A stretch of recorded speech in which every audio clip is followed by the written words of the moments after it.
औज़ुबिल्लाहि मिनश्शैतानिर्रजीम बिस्मिल्लाहिर्रहमानिर्रहीम अल्लाहुम्मा सल्लि अला मुहम्मद व अला आलि मुहम्मद। आज का जो हमारा टॉपिक है वो है रदरफोर्ड एटॉमिक मॉडल, या जिसको रदरफोर्ड एटॉमिक थ्योरी भी कहते हैं। कि रदरफोर्ड ने क्या कंट्रीब्यूशन किया। हमने पिछले लेक्चर में ये डिस्कस किया था कि एटम के अंदर क्या क्या चीज़ें होती हैं। इलेक्ट्रॉन होता है, प्रोटॉन होता है, न्यूट्रॉन होता है। और मैंने आपको ये भी बताया था कि डिफरेंट साइंटिस्ट ने एटम के लिहाज से डिफरेंट डिफरेंट अपनी राय पेश की हैं, एक्सपेरिमेंट्स किए हैं, कुछ रिजल्ट्स दिए हैं, हमें कंक्लूजन्स दिए हैं। आज हम उसमें से एक डिस्कस करना चाह रहे हैं, that is about Rutherford atomic model. Basically Rutherford ने क्या किया। रदरफोर्ड ने अल्फा पार्टिकल्स को यूज़ किया और साथ में गोल्ड फॉइल को इस्तेमाल किया और डिटेक्टर को इस्तेमाल किया। अल्फा पार्टिकल्स उसने जो लिए, अल्फा पार्टिकल्स बेसिकली उसने हीलियम के अल्फा पार्टिकल्स को लिया, हीलियम को लिया। हीलियम के पार्टिकल्स जब पास किए गए, करवाए गए यहाँ से गोल्ड फॉइल से, जिसकी विड्थ 0.0004 थी, 0.004 सेंटीमीटर थी। गोल्ड फॉइल जैसे कागज होता है, सेम इस तरह से चांदी का वर्क आता है, जिस तरह उस तरह से गोल्ड का भी वर्क आता है, उसको फॉइल कहते हैं। तो वो 0.00004 सेंटीमीटर का गोल्ड फॉइल लिया गया और उसके सामने एक डिटेक्टर रखा गया जिसको फ्लोरेसेंस स्क्रीन भी कहते हैं। फ्लोरेसेंस स्क्रीन कौन सी होती है कि जब उसके ऊपर पार्टिकल जाके टकराएंगे, जब उसके ऊपर रेडिएशन जाके टकराएंगी तो वहां से लाइट प्रोड्यूस होगी, वहां से लाइट एमिट होगी, तो हमें पता चलेगा कि यहाँ पर फलां चीज आके टकराई है। तो उसने क्या किया, उसने अल्फा पार्टिकल्स लिए जो कि हीलियम की फॉर्म में लिए। अल्फा पार्टिकल्स का सोर्स जब यहाँ से अल्फा पार्टिकल्स निकले हैं, निकलने के बाद जब उन्होंने यहाँ पर गोल्ड फॉइल के ऊपर जाके जब वो आके टकराए हैं, गोल्ड फॉइल पर टकराने के बाद मोस्ट ऑफ द पार्टिकल्स ऐसे थे जो इसमें से आसानी से पास हो गए और वो डिटेक्टर ने शो कर दी है, यहाँ पर डिटेक्शन होगी उसकी कि यहाँ पर आके वो पास हो गए हैं, बिल्कुल सीधे सीधे गुजर गए। लेकिन कुछ अल्फा पार्टिकल्स ऐसे थे जो कि डिफ्लेक्ट हो गए। आप यहाँ पर देखें, इन पार्टिकल्स को देखें, ये डिफ्लेक्ट हो रहे हैं, ये देख रहे हैं आप लोग, ये वाले, ये डिफ्लेक्शन हो रही है इनकी, ये डिफ्लेक्ट हो गए हैं, ये अपनी पाथ को इन्होंने चेंज कर लिया। और कुछ पार्टिकल्स ऐसे थे, 1 in 1 million एक ऐसा पार्टिकल था जो कि सीधा जैसे गया, टकराने के बाद एज इट इज वापस आ गया। यानी कि ये लाइन जो आपको नजर आ रही है, ये वाली, यहाँ से टकराने के बाद दोबारा से वो पार्टिकल वापस आ गया। तो उसने कुछ इस एक्सपेरिमेंट की बेस के ऊपर उसने कुछ हमें एक्सपेरिमेंट जो उसने किया उसके बारे में हम डिस्कस करते हैं, फिर हम बताते हैं कि उससे रिजल्ट्स क्या निकले। एक्सपेरिमेंट जो किया गया यहाँ पर देखें, ही bombarded alpha particles on gold foil.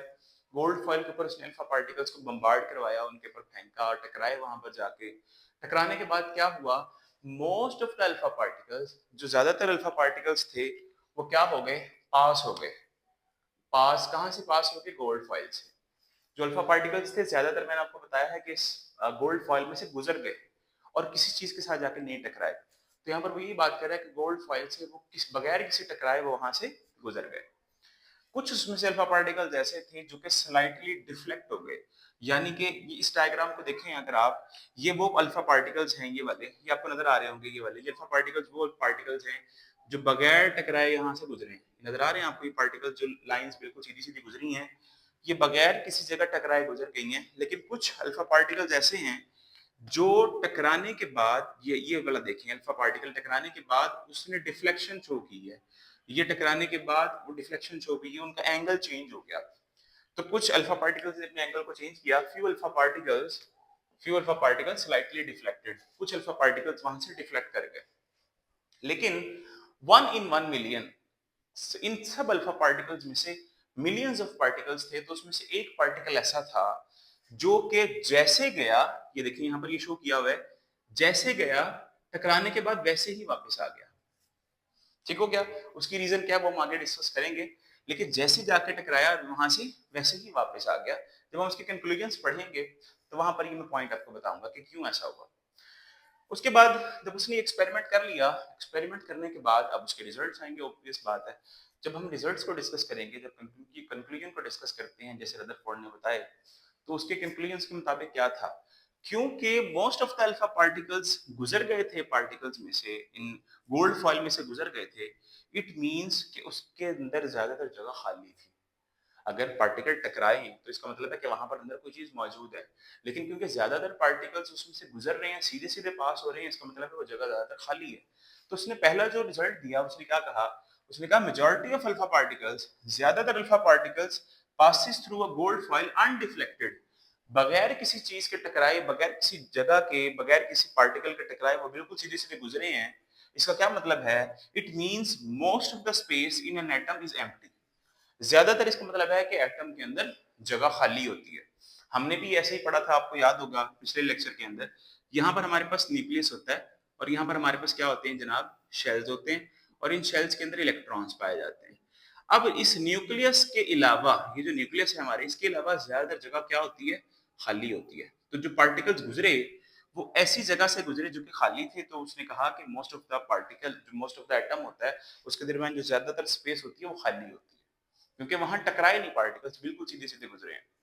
अच्छा, दूसरा पॉइंट उसने क्या कहा, वो कहता है कि जो पार्टिकल्स अगर टकरा के डिफ्लेक्ट हुए हैं, टकरा के टेढ़े हुए हैं, यानी कि वो उन्होंने अपना एंगल को चेंज कर लिया, उसकी कोई रीजन है। उसकी क्या रीजन है बेटा, यहाँ पर देखें, अगर मैं इस एटम को यहाँ पर ड्रॉ करूं, इस जगह पर, ये देखें हमारे पास ये एटम है और इसके दरमियान यहाँ पर है न्यूक्लियस।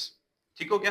न्यूक्लियस के ऊपर हमें पता है कि न्यूक्लियस के ऊपर चार्ज होता है पॉजिटिव, पॉजिटिव चार्ज होता है। अब जो अल्फा पार्टिकल्स आ रहे हैं हमारे पास, जो ये अल्फा पार्टिकल्स यहाँ से गुजरे हैं, अल्फा पार्टिकल्स के ऊपर भी पॉजिटिव चार्ज है, ये अल्फा पार्टिकल्स पॉजिटिवली चार्ज होते हैं। अब इसके ऊपर भी पॉजिटिव चार्ज है और इसके ऊपर भी पॉजिटिव चार्ज है, तो आपको पता है कि पॉजिटिव पॉजिटिव आपस में एक दूसरे को रिपेल करते हैं, वो एक दूसरे को दूर दूर धकेलते हैं। पॉजिटिव और नेगेटिव, पॉजिटिव और नेगेटिव आपस में अट्रैक्ट करते हैं, पॉजिटिव पॉजिटिव हो या फिर नेगेटिव नेगेटिव हो, ये आपस में क्या करते हैं, ये रिपेल करते हैं। ठीक हो गया, एक दूसरे को दूर दूर धकेलते हैं।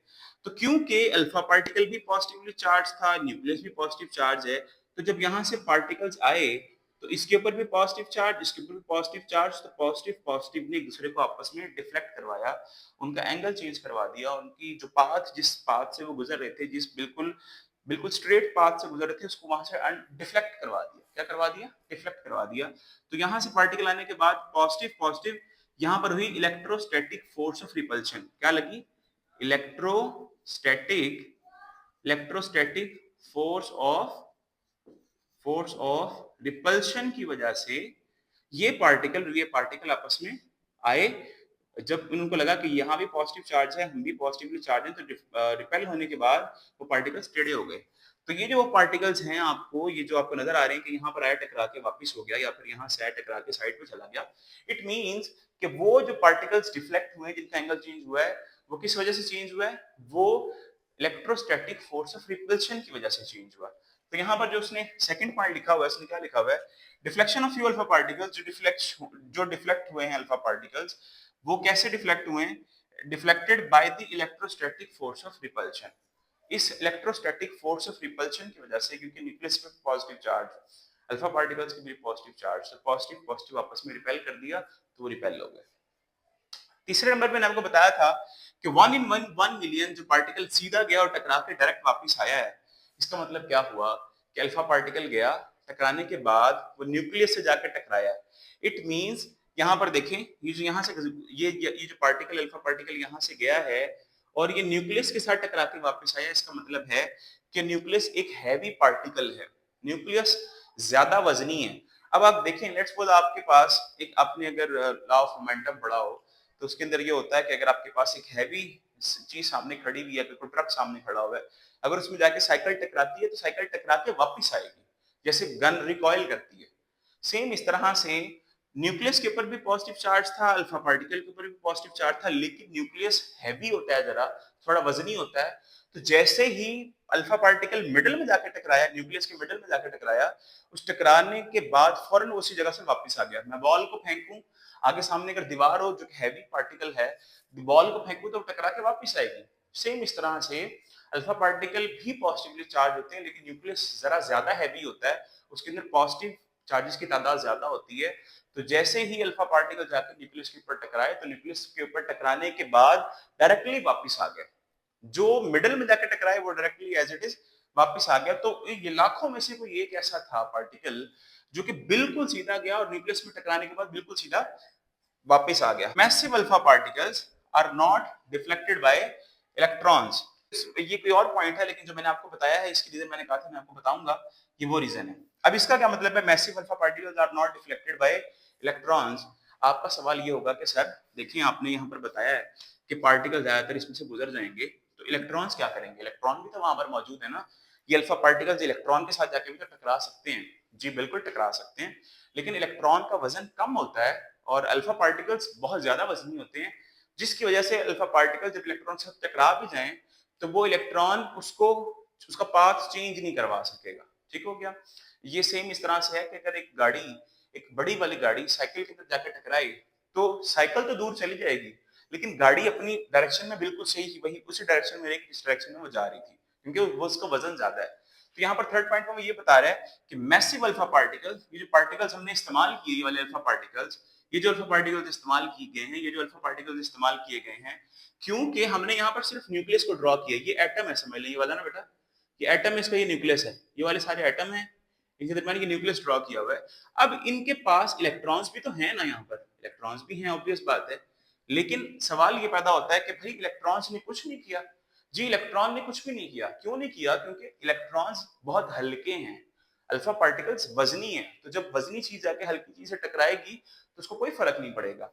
यहाँ पर वो ये बात बता रहा है, वही वाली बात बताई जा रही है कि जो मैसिव अल्फा पार्टिकल्स होते हैं वो इलेक्ट्रॉन्स उसको कुछ नहीं करवा सकते, इलेक्ट्रॉन्स के साथ वो डिफ्लेक्ट नहीं हो सकते। तो ये इसने रदरफोर्ड ने कुछ एक्सपेरिमेंट किया और उसके कुछ रिजल्ट्स जो उसने बताए। अब इन रिजल्ट्स के बाद इसके कुछ आते हैं डिफेक्ट्स। डिफेक्ट्स क्या होते हैं कि इसके अंदर कुछ कमियां रह गई, कुछ कोताहियां रह गई जो कि ये एक्सप्लेन नहीं कर सका। इसने ये कहा था कि इलेक्ट्रॉन जब अपने घूमता है न्यूक्लियस के इर्द गिर्द, ये हमारे पास न्यूक्लियस है, ये डिफेक्ट्स की बात हो रही है, किसकी बात हो रही है, ये हम डिफेक्ट्स को पढ़ रहे हैं। हमारे पास लेट्स सपोज ये हमारे पास है न्यूक्लियस, न्यूक्लियस के इर्द गिर्द हमारे पास शेल होता है, इस शेल के अंदर इलेक्ट्रॉन घूमता है। जब इलेक्ट्रॉन इन सेल्स के अंदर से घूमता रहता है तो वो कॉन्टिन्यूसली अपनी एनर्जी को जाया करता रहता है, एमिट करता रहता है। ये कहना था रदरफोर्ड का। अगर वो इस तरह करे, लेट्स सपोज वो घूमता जा रहा है, अपनी एनर्जी लूज करता जा रहा है, तो एक पॉइंट ऐसा आएगा जब उसकी एनर्जी खत्म हो जाएगी, इलेक्ट्रॉन की एनर्जी खत्म हो जाएगी, क्योंकि वो घूमता जा रहा है ना, और जैसे जैसे वो घूमता जा रहा है अपनी एनर्जी को जाया करता जा रहा है, अपनी एनर्जी को एमिट करता जा रहा है। तो अ टाइम विल कम, एक टाइम ऐसा आएगा जिसमें वो जो इसकी एनर्जी थी वो खत्म हो जाएगी। जब उस इलेक्ट्रॉन की एनर्जी खत्म होगी तो क्या होगा, इलेक्ट्रॉन न्यूक्लियस के अंदर गिर जाएगा। भाई वो घूमता जा रहा था, एनर्जी जाया करता जा रहा है, जब उसकी एनर्जी खत्म होगी तो वो क्या होगा, वो गिर जाएगा वहां पर। जब इलेक्ट्रॉन इस न्यूक्लियस के अंदर गिरेगा तो क्या होगा, atomic structure will destroy, atomic structure तबाह हो जाएगा। तो ये तो किसी सूरत नहीं हो सकता। तो पहला डिफेक्ट इसका ये था कि इसने कहा था कि जब इलेक्ट्रॉन ट्रैवल करता है अपनी ऑर्बिट के अंदर, अपने शेल के अंदर, तो कंटिन्यूसली एनर्जी एमिट करता है। तो लोगों ने कहा अगर ये कंटिन्यूस एनर्जी एमिट करता है तो क्या होगा, ये अपनी एनर्जी कम करते करते करते करते एक पॉइंट आएगा ये बीच में गिर जाएगा न्यूक्लियस में। जब ये न्यूक्लियस के बीच में गिर जाएगा तो एटॉमिक स्ट्रक्चर डिस्ट्रॉय हो जाएगा। तो ये तो पॉसिबल नहीं हो सकता।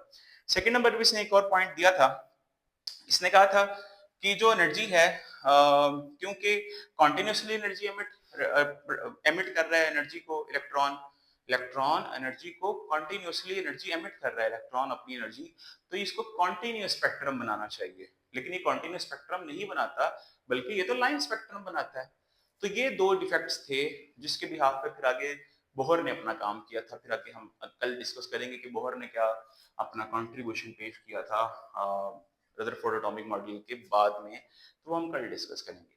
इसके अलावा एक छोटी सी और बात, ये मैंने आपको बताया है कि न्यूक्लियस मिडल में है और इसके इर्द गिर्द इलेक्ट्रॉन घूम रहा है, ये सेम इस तरह से है जैसे प्लैनेट सूरज के इर्द गिर्द घूम रहे हैं। जैसे हमारे प्लैनेट्स हैं, मार्स है, सैटर्न है, नेपच्यून है, ये सारे के सारे सन के इर्द गिर्द घूम रहे हैं ना, तो इस तरह से उसने कहा जनाब ये जो न्यूक्लियस है it is just like a sun, और ये जो इलेक्ट्रॉन है ये प्लैनेट की तरह है। तो जिस तरह सन के इर्द गिर्द प्लैनेट घूमते हैं, इस तरह से न्यूक्लियस के इर्द गिर्द इलेक्ट्रॉन्स घूमते हैं। तो इसलिए इस मॉडल को प्लैनेटरी मॉडल भी कहते हैं। क्या बोलते हैं, प्लैनेटरी मॉडल भी कहा जाता है। अगर आपसे पेपर में पूछा जाए कि what do you know about planetary model, तो आप बताएंगे कि जो एटम का स्ट्रक्चर है वो इज जस्ट लाइक हमारा जो प्लैनेट सिस्टम है उस तरह से है। जैसे प्लैनेट में सन के इर्द गिर्द वो घूमते हैं, प्लैनेट्स घूमते हैं, इसी तरह से न्यूक्लियस के इर्द गिर्द जो आपके पास होता है इलेक्ट्रॉन्स घूमते हैं, इस वजह से ये क्योंकि उसकी रेप्लिका कॉपी ऐसे ही उस तरह से है जिस तरह से हमारा वो प्लानिटरी सिस्टम है, दैट्स व्हाई इसको हम प्लानिटरी मॉडल भी कहते हैं। उम्मीद करता हूँ आपको आज का टॉपिक समझ आया होगा। अगर आपको समझ आया है तो लाइक और शेयर जरूर करें। बहुत शुक्रिया।